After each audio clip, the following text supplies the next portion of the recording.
I go on these dating website advice things, and I read recently that a woman should offer to pay for 50%, half the dinner on the first date. So they said men would definitely say no, but they'll appreciate the effort. Well, the last couple of times they've said yes. So I thought, my question is, do men really appreciate it, and should women offer to pay for half on the first date? No.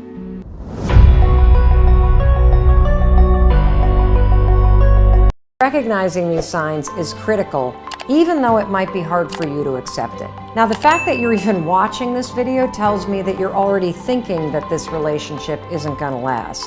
And even if that isn't necessarily true, those thoughts that you're having that make you second guess yourself and start acting weird and clingy, those will destroy a good relationship. In this relationship, you feel like you're walking on eggshells.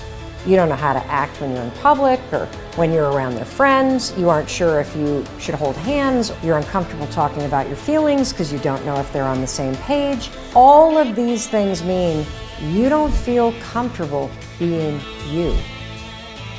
And any relationship where you have to twist yourself into somebody that you're not in order to keep the peace, it only starts a war inside of you.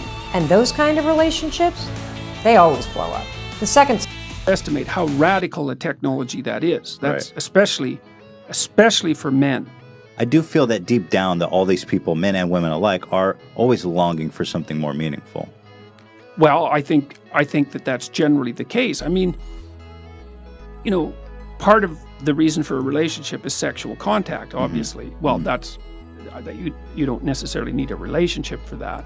But that's not the reason to be with someone, the reason to be with someone when there's a lot of them. So one is, well, kids who have two parents do far better, period.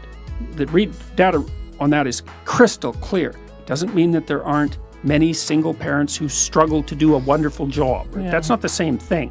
It's an average issue. So plus, it's a lot of work to have kids. You kind of need to divide up the labor, especially in the first year or two, because the woman is completely overwhelmed in the first year and she needs somebody around to take care of her while she's taking care of the kid, fundamentally, or at least that's the way it looks to me. So there's that. You need the stable basis for children, and it takes them a long time to mature, and they need to learn that relationships are trustworthy, right? So there's utility and stability there. But then also, you kind of want to tangle your life together with someone, because you have someone it's like two ropes that are tangled together. It's stronger, especially during times of weakness. And you have two brains instead of one, and that actually turns out to be really helpful when things are complicated. And it builds a solidity into your life and a reality into your life to have someone who's along with you on this very long voyage. And so I think that deepens your life in a way that isn't really possible with fragmentary relationships as a single person. Definitely. And then there's more to it than that. It's like, I think of wrestling. There's this scene in the Old Testament where Jacob wrestles with an angel. He's wrestling with God, actually, which is quite an interesting. That's what Israel means, right? Wrestling with God. Mm. So when I got into a relationship with Didi, it started young, y'all. I was like 16, 17 years old, homeless. It started when I was young. I'll never forget, I don't know if it was my birthday or it was Christmas. And please forgive me, Didi, because I should know. I do apologize. I'm just going to take a wild guess. It was my birthday. And it was Christmas. Man, I just took a chance. Man, I messed up. It was Christmas. She got me a snakeskin wallet. And not the small one, the long portfolio boy. Got me the portfolio boy. And for Christmas. And then when I opened it up, it had money in it. And what she would do, because she knew the state I was in, homeless, I wasn't really working at the time. You know what I'm saying? I don't really know. I was not definitely this version of E.T. And so every week, she would take my wallet from me, and when her mom would give her allowance, she would put more money in it.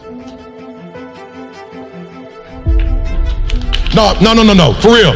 Cats be, I be dying laughing. Cats be like, E, bro, you are such a man of God, such a role model. The way you take care of Didi, that definitely not. I'm just giving somebody a return on their investment.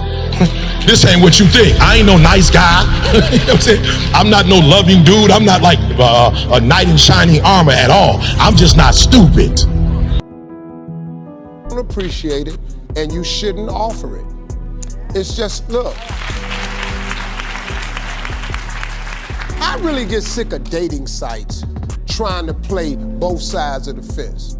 You want to match a woman up with somebody, but then you want her to be this totally independent, standalone person. Well, guess what? A man can't be an independent, standalone person. A man, a heterosexual man, is nothing without a woman. Zero, nothing. Ask him. Without women, this don't work. This is nothing without you. Do you understand that? That's period. So stop teaching these women stuff that they don't need to know. Right. If a man asks you out and he's not willing to buy you a plate of food, how can you possibly think that this guy can take care of a family? It don't make no sense. You can't feed me, but we finna go somewhere and have some kids. Who's going to require constant feeding? Excuse me. Men, we know. Real men, we know that if we take you out, we supposed to pay. We know that. Our job as men is to go over there and see what it's gonna cost us to get what we want. So we already know this gonna at least start with a plate of food. Then So there's that. You need the stable basis for children, and it takes them a long time to mature, and they need to learn that relationships are trustworthy, right? So there's utility and stability there. But then also, you kind of want to tangle your life together with someone, you know, because you have someone to, well, it's like two ropes that are tangled together. It's stronger, especially during times of weakness. And you have two brains instead of one, and that actually turns out to be really helpful when things are complicated. And it builds a solidity into your life and a reality into your life to have someone who's along with you on this very long voyage. And so I think that deepens your life in a way that isn't really possible with fragmentary relationships as a single person. And then there's more to it than that. It's like, I think of wrestling. There's this scene in the Old Testament where Jacob wrestles with an angel. He's wrestling with God, actually, which is quite an interesting... That's what Israel means, right? Wrestling with God. Yeah, that just blew me away when I learned of it. So the true people of Israel are those who wrestle with God. Yeah, it's not believe exactly. It's a whole different thing, man. It's a whole different thing. Fear from God? What it means? That's what I thought. Well, from the work I did in the last couple of months looking at this, and I looked into it quite deeply, it does mean wrestling, essentially, and it does derive from that scene in the Old Testament where Jacob wrestles with God. That's when he gets the name Israel. And you think about where the relationship stands all the time. So do you constantly think about questions like, where's this going? Are we exclusive? Are we committed? Can I introduce you to my family and take you to a work event? How should I introduce you? What are you thinking? What do you say about me? Not knowing where you stand means this relationship doesn't stand a chance. You're now the one opening snaps and not responding. You're saying you're too busy to hang out in order to send a message. You're hesitant to commit to future plans because you don't know the future of this relationship. You snap at them more than usual. All those cute little things that used to make you laugh are really annoying. And here's the kiss of death. If their name pops up on your phone or they walk through the door at the end of the day and you feel dread and not excitement, that's a sign that you're over this person.